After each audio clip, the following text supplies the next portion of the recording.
This is why these old cathedrals freak me out. So in Loudun, France in the 1600s, there was this cathedral. And one day, all of the nuns that worked there were complaining about having the same nightmare. All of them were seeing this shadowy figure that they referred to as the Cloth Man. He would appear angelic at first, but then would quickly turn demonic. This was terrifying the nuns, but it started getting so much worse. See, after these nightmares started happening, the nuns started showing symptoms of demonic possession. Mass hysteria broke out, and some of the nuns were able to bend over backwards so their shoulders were touching their ankles. It was also said that others were caught levitating. But these nuns thought they knew who was doing this to them. The head priest at this cathedral was a man by the name of Father Grandier, and he was accused of practicing black magic. He was eventually burned at the stake, but they were not able to exorcise the demons out of the nuns. And in fact, many of the men who tried to perform exorcisms suffered horrible fates, even claiming that Grandier's ghost was tormenting them from beyond the grave. You guys remember the scary story, The Creature in the Cellar? The story goes like this. There was a little boy named Tommy who was so utterly terrified of his basement. Anytime he was in the kitchen near the cellar door, he would scream and cry and kick and just want to leave. His parents decided to take him to see a therapist. When they asked Tommy why he was so scared of the basement, he just said that he always felt like there was a creature down there trying to get him. Tommy's dad said, "That's impossible. I go in the basement every day. I know that there's nothing down there." The doctor then told Tommy's parents to give him exposure therapy, which they basically said make him sit in front of the cellar door alone until he's not scared anymore. So that night, when it got dark outside, Tommy's dad nailed the basement door open, turned off all the lights, and lit a single candle, placed it on the kitchen table, and made Tommy sit in the kitchen alone in front of the basement door. That night, they went to check on Tommy in the kitchen and found that he had been mutilated and unalived. Nobody ever knew exactly what happened to Tommy, but it's safe to assume that he was attacked by whatever he saw living in the cellar. 3 days ago, this completely unexplainable video was uploaded to TikTok. The video shows a girl opening this package with a very creepy monkey doll inside. But when she opens the package, the monkey goes like this and stares directly at her. This monkey's eyes are not supposed to move.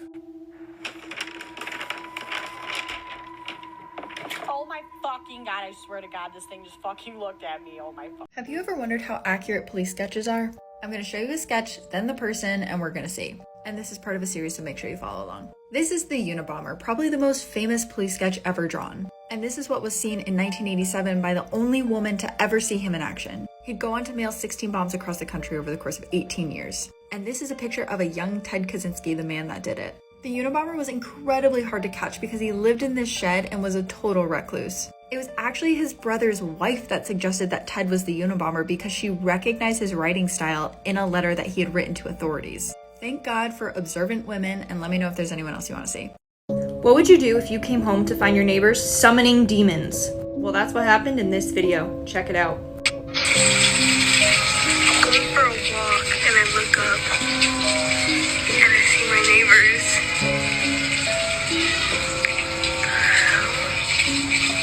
Nah, because they definitely all saw you, so time to move. Also, y'all have blinds for a reason. Like and follow for more spooky content. Okay, because that's exactly what I thought when I saw the video. Like, I've met goats before, okay? Their eyes are hella creepy and they look like this. Now tell me what the hell that is.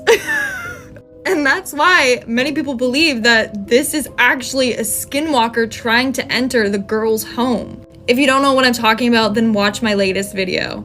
It's staring into my soul. I'm a former police officer and it's time to share the most disturbing case I've ever handled. We got a call about a woman who had locked herself in the bathroom. She said that her boyfriend was trying to kill her. My partner and I arrived at the house on the end of the street. We took position at the front door and then we knocked. "Police, open up!" Only the sound of wind chimes. My partner kicked open the door with all the force that he could muster and then we scanned the house downstairs. No one in sight. Clear. "You hear that?" I said. Mason looked up the stairs. Gentle cries. A woman. So subtle, it was as if it was from behind a muffled door in a room. "I thought she was supposed to be downstairs," my partner said. We made our way upstairs. "Ma'am, it's okay. You're safe now. No one's going to hurt you," I said. The crying stopped abruptly, as if someone hit pause. Then it started again. "But he's still here," replied the woman from inside the bathroom. My partner and I checked the house. "No one's here, ma'am. You're safe."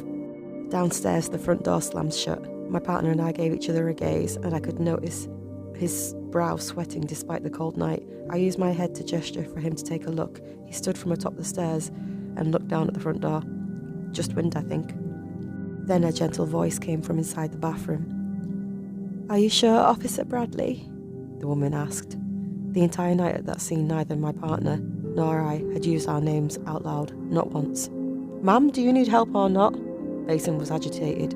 "We need to know you're okay, so step back because I'm kicking it in." A part of me believes Mason was more eager to see the woman's face, to find out who she was and how she knew what she did, than he was for her safety. He wanted peace of mind. "No, hold on, I said. "She might be sitting right by the door, we don't want to hurt her." Then she said it. "Officer Bradley, tell Mason that if he touches this door, I will visit his family in the late hours of a certain night and break down a door of my own." The woman's voice was an octave deeper than when she'd said before. I never understood that expression, white as a ghost. Do people actually turn that pale in the face? I learned that they, in fact, did when I saw my partner react to those sinister words. I couldn't stop him from kicking in that bedroom door this time. But when he did, we found nobody inside. There wasn't a window above the shower through which to escape, or another door to go through. And yet we were certain that we just had a full conversation with a woman from behind this door. We scanned the entire house, including the backyard, one last time, inch by inch, and nothing. My partner and I communicated non-verbally the rest of the night, so when it was time to leave, we gave each other a look and left the house without even looking back. Now this is the part of the story I haven't told anyone, not even Mason. We were sufficiently disturbed, so I didn't want to tell him what I'm about to tell you. When we left the house, I drove us back to the station that night. He probably thought I didn't notice, but his hands were shaking too much to drive comfortably. He doesn't drink coffee. As I reversed the cruiser out of the street, Mason didn't look back at the house, but the truth is, I did, and I sincerely wish that I hadn't. I looked and squinted at a garbage can by the side of the house to see a strange dark figure kneeling by the gate as if watching us leave. And as we finally drove away, as the house became more and more distant in the mirror, the figure slowly stood itself up. And I'll swear even today that as it stood up, it didn't stop rising until its head. This is a true horrifying story, part 71. In episode 4 and episode 47, I talked about one of the world's most haunted destinations, Al-Qasimi Palace. And just yesterday, I visited this palace. My colleagues from NAS News Arabia and I were trying to get a filming permit in this palace for several weeks, and we finally got it. We took our filming equipment and we visited the palace. This palace was abandoned since 1985, and ever since, no one was able to live here because of the recurrent paranormal events that take place inside. At first, when we reached, we were just messing around, thinking that most of the stories were just rumors. After sunset, visitors were not allowed to visit the palace. It was just us. And that's where things started taking a turn. While the guys were taking B-roll footage for the news coverage, I noticed a room. Something in the corner of my eye caught my attention. I felt like someone was sitting down, staring at me. I ignored the uneasy feeling I got, and we head upstairs and continued our work. We went inside a room, not touching anything at all. Carlo, my colleague, pulls a joke and says, "Jinns, you can come out now, don't be shy." And I kid you not, this happens. Oh shit. Bro, this is not us, bro. Wallah al-azim. Unfortunately, I didn't get the shot of when it happened. A painting that was hung for more than 30 years falls down, almost injuring Carlo after what he said. We were asked to immediately leave the room and leave the portrait as it is. We went to another bedroom and we noticed a special antique painting. My team set up the equipment and started filming. I was using my phone, documenting my filming crew, until we experienced this. I'm gonna take a face shot over here. See?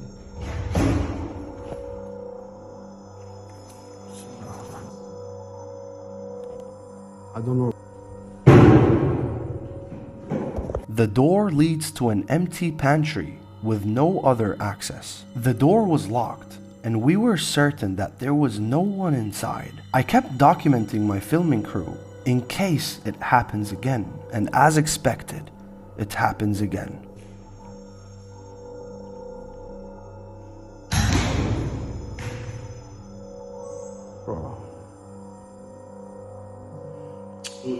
About 20 minutes after this incident, Carlo was not feeling good at all. He felt cold, disturbed, and unwelcomed. Huh? Let's go. What? I'm not feeling good. You're not feeling good? Yeah. Why? He was acting very strange. We took all our things and left the palace for good. For paranormal enthusiasts, I'd recommend visiting this palace during the day. Do not go at night. Al-Qasimi Palace is not a joke. I don't know why I do this, but I definitely do this. If I find a man attractive, I will ask them. I'm holding my boob, that's how you know I'm telling you the truth. Boob havers know, that's how you know I'm being vulnerable. If I find a man attractive, I will ask them, have you ever done a number 2 in a nightclub? I need to know what kind of animal I'm working with, and I also want the story. I want the story of it. I want the storytelling. Are you going to take me to the place? Are you going to tell me what happened? The events that led to your ultimate bathroom demise? You know what I mean? Or I will ask, when's the last time you did an oopsie daisies number 2'ers in your pants? And people answer. If a man says never, then I'm working with a liar. I mean, it's over. A man, oh my God. Every single one, at least 3 times. You know it and I know it. It's always dairy. And they haven't caught on. But I want the story of it. It's definitely dairy. Definitely dairy.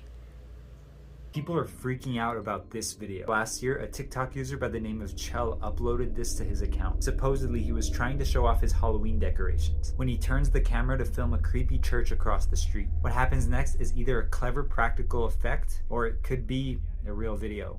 You got me, man. You guys keep doing it. I love it. It's awesome. Anyway, I thought about like adding stuff to it, but Jim, you got me. I don't know what their problem is. I'm gonna keep doing this shit. I'm just gonna stare at him then. Okay, right.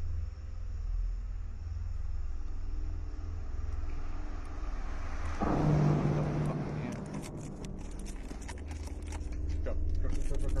And just stay in your room. Yeah. What do you want, man? I spent the day writing in a coffee shop, and on my way home, I was approached by a man, a tall, skinny ginger, so I knew it wouldn't be good, because gingers don't have souls. Now, the man told me a story. He said that he had left his wallet and his phone in an Uber. Seems very unfortunate. He said he needed $40 to get to work, but he would Venmo me to pay me back once he got his phone. Now, I knew right away this was a scam. Why, you ask? Because I am smart. I am witty. I am super intelligent.